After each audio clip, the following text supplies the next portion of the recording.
మన చరిత్ర, సంస్కృతి, సాంప్రదాయాల గురించి ప్రతి ఒక్కరూ తెలుసుకోవాలని పర్యాటక శాఖ మంత్రి ఆర్కే రోజా అభిప్రాయపడ్డారు. అనంతపురం నగరంలో నూతనంగా నిర్మించిన కల్లూరు సుబ్బారావు జిల్లా పురావస్తు ప్రదర్శనశాలను ఆమె ప్రారంభించారు. ఈ కార్యక్రమంలో ఎమ్మెల్యేలు అనంత వెంకట్రామిరెడ్డి, ప్రకాష్ రెడ్డి, కలెక్టర్ గౌతమి, ఇతర ముఖ్య అధికారులు పాల్గొన్నారు. 7 కోట్లతో ఏపీ ప్రభుత్వం పురావస్తు మరియు ప్రదర్శనశాల శాఖ ఆధ్వర్యంలో ఈ మ్యూజియంను నిర్మించారు. మ్యూజియంలో ఏర్పాటు చేసిన అన్నింటినీ మంత్రి రోజా పరిశీలించారు. ఇంత అద్భుతమైన విజయం నిర్మించినందుకు ప్రతి ఒక్కరిని అభినందించారు. ఇక్కడ ఏర్పాటు చేసిన వాటిని గురించి ప్రతి ఒక్కరికి తెలియాల్సిన అవసరం ఉందని ఆమె అభిప్రాయపడ్డారు. ముఖ్యంగా సోషల్ విభాగం చదివే విద్యార్థులకు ఇది ఎంతగానో ఉపయోగపడుతుందన్నారు. ఇందులో చాలా వాటి గురించి తనకు కూడా ఇప్పుడే తెలుస్తుందని అన్నారు. రాష్ట్రంలో ఉన్న ప్రతి ఒక్కరూ తెలుగు బాగా చదవాలని, రాయాలని ఆమె అభిప్రాయపడ్డారు. జిల్లా వ్యాప్తంగా ఉన్న పాఠశాలల విద్యార్థులంతా ఈ మ్యూజియంను సందర్శించే విధంగా ఒక సర్క్యులర్ జారీ చేయాలని ఆమె కలెక్టర్కు సూచించారు.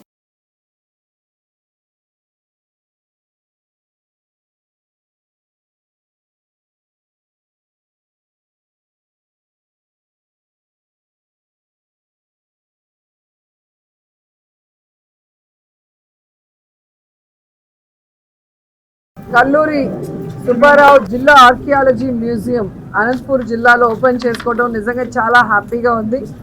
ఎందుకంటే మన సంస్కృతి, సాంప్రదాయాలు అంటేనే అందరికీ కూడా ఇష్టపడతారు ప్రపంచ దేశంలో. సో ఆంధ్రప్రదేశ్లో ముఖ్యంగా ఈ అనంతపూర్ జిల్లాలో స్వాతంత్ర సమరయోధులు కల్లూరి సుబ్బారావు గారు డొనేట్ చేసిన ఈ ప్లేస్లో శిథిలావస్థలో ఉన్న పాత మ్యూజియంని రిమూవ్ చేసి దాదాపుగా 7 కోట్ల రూపాయలతో central government and state government కలిసి గొప్ప భవనాన్ని నిర్మించడమే కాకుండా మన చారిత్రక వారసత్వ సంపదని కళ్ళకి కట్టే విధంగా ఇక్కడ డిస్ప్లే చేయడం కూడా మీరు ఇప్పటికే గమనించారు.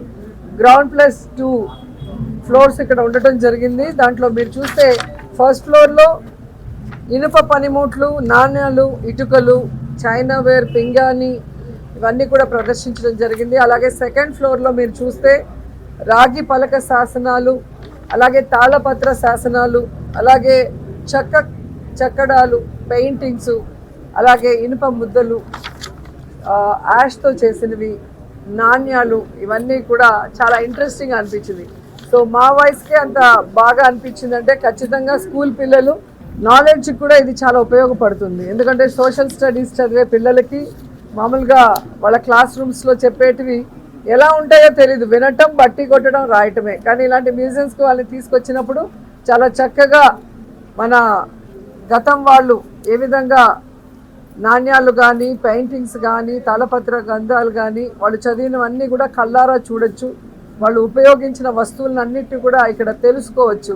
సో తర్వాత వాళ్ళు ఎగ్జామ్ రాసినప్పుడు చాలా చక్కగా రాసే అవకాశం కూడా ఉంటుంది. ముఖ్యంగా ఇప్పుడున్న తరాలకు కానీ, భవిష్యత్ తరాలకు కానీ మన చరిత్ర గురించి, మన వారసత్వ సంపద గురించి, మన కట్టడాల గురించి, మన నాణ్యాల గురించి, మన లిపి గురించి తెలుసుకునే అవకాశం ఉంటుంది.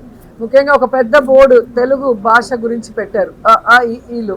సో ఇప్పుడున్నవైతే చాలామంది ఇప్పుడు ఈ జనరేషన్కి తెలీదు.